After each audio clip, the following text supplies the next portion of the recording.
Hello, my YouTube friends.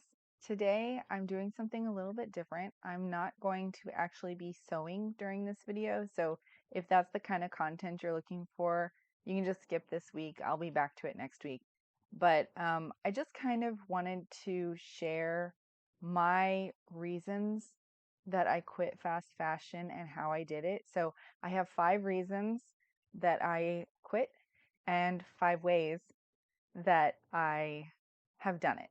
Before I get started, I just wanted to clarify these are my personal reasons and my personal way that I did things. I'm not trying to comment on anybody else's choices in life. Everybody makes their own decisions and everybody has a right to make those decisions. So I just wanted to share why I decided to quit fast fashion and how I did it.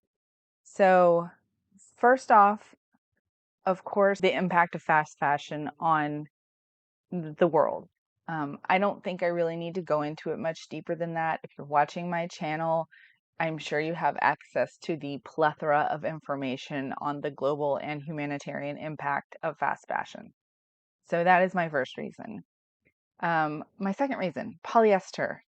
Almost everything you buy these days is or has a large content of polyester. Polyester makes me sweat.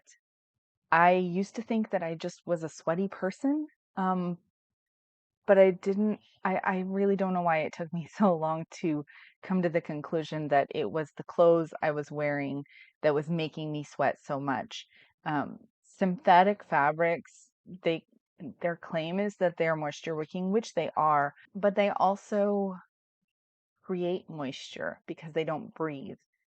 So they're wicking away the moisture they already created, and then the smell and the moisture just stays in the clothes and it doesn't go anywhere and it doesn't wash out. And so then you end up smelling worse. And sweat. Sweat is the reason for number 2 why I quit fast fashion. Um, Number 3, it makes me feel empowered to be able to make my own clothes. I don't have to rely on what I find in the store. I don't have to rely on their cut or their style or their colors or whatever fabric choices they've put into it. I can make all of it perfect for me. I don't really have to go through hours of shopping trying to find something that fit and then settling for something that sort of fit and works for what I want, but wasn't what I actually really wanted. The fourth reason, I can personalize my wardrobe. So I can go pick out the fabric, I can pick out the style, I can change the cut. If I have a certain style or aesthetic that I'm looking for, I can make the clothes tailored to what I want and tailored to my body. So the personalization is just amazing. Once you learn how to make your own clothes, it's the best. I love it. And then 5 is the fit issues. I have so many fit issues. If I try to go buy clothes off the rack, I I can never find anything that fits just right. So, although I generally can find something that will work, it there's always some issue with it.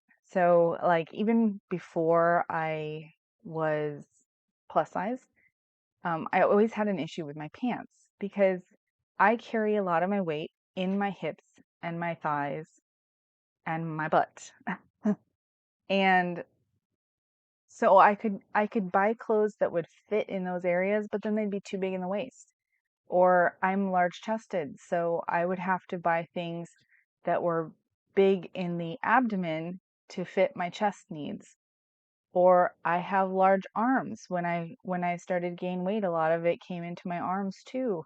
So in order to buy something like a jacket that would fit, I would have to get 2 sizes bigger, so then it didn't fit anywhere here so that it would fit my arms, or the sleeves are too short. There's just so many fit issues when it comes to buying off the rack. So those are my 5 reasons that I decided not to use fast fashion anymore. So how did I do it? It's not easy for everybody. First, I set a goal for the year of 2022 not to purchase any clothes that were not necessary, and that I would only purchase clothing that had the primary fabric as a natural fiber. That was my first step. Then in 2023, I decided that because I already knew I could sew, as you'll see here, I knew that I could make clothes. So in 2023, I decided instead of purchasing clothes to refurbish or replenish my wardrobe, I would instead make those items. And so I started making everything except my undergarments. Those I would still purchase if necessary.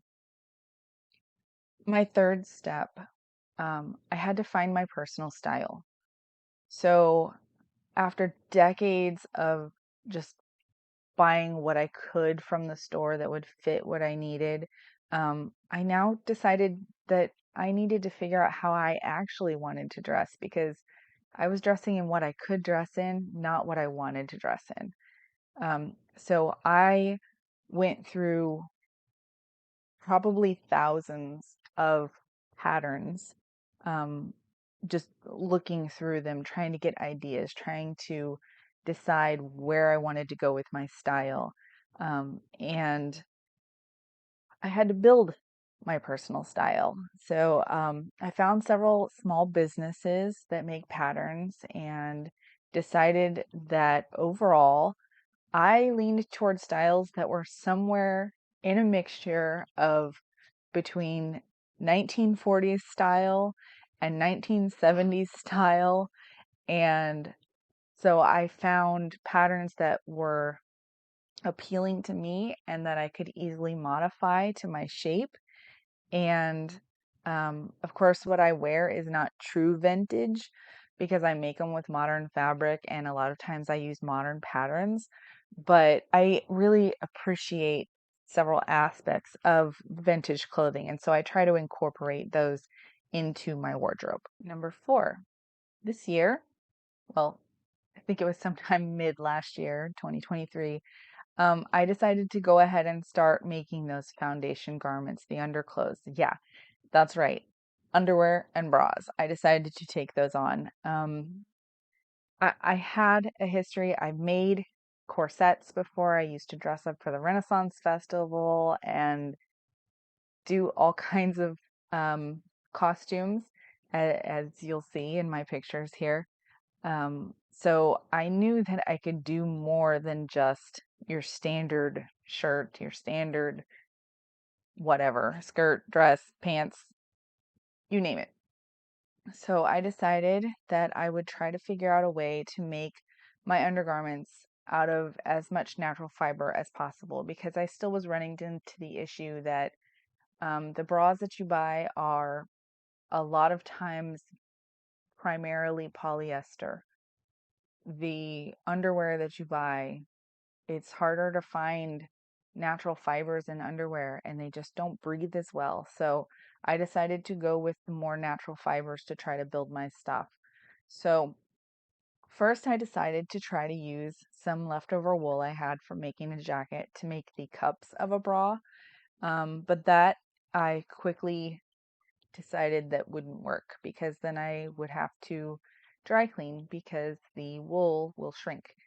So instead, I haven't done it yet, but my next plan for trying to make a bra is I am going to use some cotton batting, um, like you would use in a quilt, and use that to kind of help stiffen and give shape to the bra. Um, so I'm still working on that. I haven't got that perfected yet, but I have got the underwear perfected. I actually found a free pattern, which I can link in my description, but I modified that pattern. It didn't work right off the bat for me, even though I followed the sizes. So I modified it so that it fits me. It fits perfectly. And I use 97% cotton jersey when I'm making these underwear. And I am able to make new ones whenever I need them, and I can replenish my stock, and I don't have to worry about finding a store because I live in the I know it's weird. I live in California. I should live close to places that have stuff like this, but I don't. I live in an area that is um, not fond of big business. So the closest Victoria's Secret is 45 minutes from me. So it's actually handy to be able to make these things myself. So that was number 4. And number 5, I I don't feel like I have to make every single piece myself in order to not follow fast fashion. I actually will occasionally, if I have a piece, something like a cardigan that I want, and I just don't feel like making it, I will see if I can find it at a secondhand store. And if I can't, then I just forego it. Or if I do need to purchase something that I can't make myself or I haven't started making myself yet, I do make sure that it's 97% or higher natural fiber content. And I will make sure that I'm purchasing from a reputable company. So I guess there was a sixth point of how I quit fast fashion. I also repair my clothes. So if I have a pair of pants that I've bought in the past before I started making my stuff, and I'm able to repair it when it starts to break down, I will do that. That way my clothes last longer and they don't have to go into a landfill when they finally start to break down on me. So I will wear them until I can't wear them no more, as long as they still look okay when I repair them. Otherwise, I might just wear them around the house. I don't know.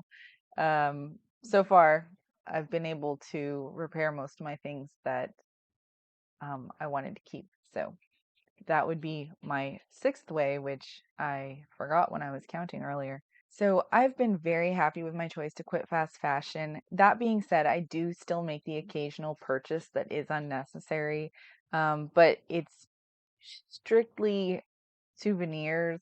When I'm on vacation, I'll buy an occasional t-shirt or sweatpants or something with the logo of where I went. But I also, if I'm going to do that, I do still make sure that they are 97% or higher natural fibers. I try to make a constant effort to make sure that I'm not buying polyester items because I know in the end I don't like the polyester feel on my skin. I don't like how it makes me sweat. I don't like how it wears out quickly because while yes, the fibers will last for a long time, they're not sewn well. Usually they are very cheaply put together and they start to break down quickly. So, yeah, I try to check the quality and the content before I purchase anything, even a souvenir. I'm very thankful for my mom who taught me to sew when I was young. And if you weren't fortunate enough to learn to sew, it is really an awesome skill to have. So I would suggest if you have any inclination in learning to sew, do it, try it, give it a shot. You can't go wrong. And if you're not great at it right off the bat, that's normal. Nobody is great at anything right off the bat. It takes practice, it takes effort, and it takes desire. So if you don't have the desire, you're not going to want to continue. I understand that. But if you do, if you want to learn, if you truly are interested in it, I highly suggest trying it. There's several resources. I do um, videos on trying to teach people to sew. So if you have questions, you're free to ask me. There's also multiple resources. If you are planning on buying a sewing machine, a lot of sewing machine companies will offer free lessons to people who are purchasing. I know there's some libraries out there, I think, that have sewing classes. There are quilting expeditions. They'll teach you how to do certain things. There is some college courses that you can take, or there's also Skillshare. I'm not supported by them. I have no affiliation with them, but I do know that there are some sewing teaching classes on there. So Again, if you are so inclined, then go for it. You can't lose. And once you practice a few things and you get the hang of how you get things put together and how you decide on things, you can take off and it can be an amazing journey. But if you are just here because you like my sewing videos and you wanted to watch this one just to be curious, then just come back next week. I'll be back with the sewing. I actually think I'm going to make a new pencil dress with a cotton material that has cherries on it. So if you'd like to see that, come back and see me. But otherwise, I hope you have a wonderful day.